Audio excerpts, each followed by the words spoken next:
Donald ட்ரம்ப்பை ஏன் பிடிக்காம போச்சுன்னா அவர் ஒரு தேசியவாதியா இருக்காரு, நேஷனலிஸ்டா இருக்காரு, பேட்ரியாட்டிக்கா இருக்காரு.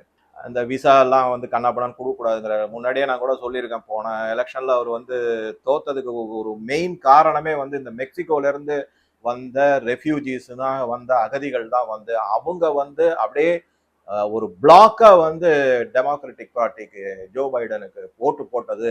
அதுக்கப்புறம் நிறைய தேர்தல் தில்லுமுள்ளுகள்லாம் நிறைய பண்ணி ஜெயிக்க வச்சாங்க அப்படிங்கறதெல்லாம் நம்ம முன்னாடியே பார்த்திருக்கோம். ஆக மொத்தம் ட்ரம்ப் வந்து பல விஷயம் அவர் வந்து இந்த மெக்சிகோக்கு வந்து பெரிய வால் கட்டி எல்லாத்தையும் தடுக்கணும், இந்த மாதிரி உள்ள வர விடாம பண்ணணும் அப்படின்லாம் வேற பேசியிருக்காரு. அதனால வேற இது அவர் வந்து எப்பவுமே லோக்கல்ல தான் மேனுஃபேக்சர் பண்ணணும், சைனா மேல ஏகப்பட்ட டாரிஃப் போடணும், அங்கேருந்து வந்து பொருட்கள் வந்து அமெரிக்காக்குள்ள இம்போர்ட் வரக்கூடாது.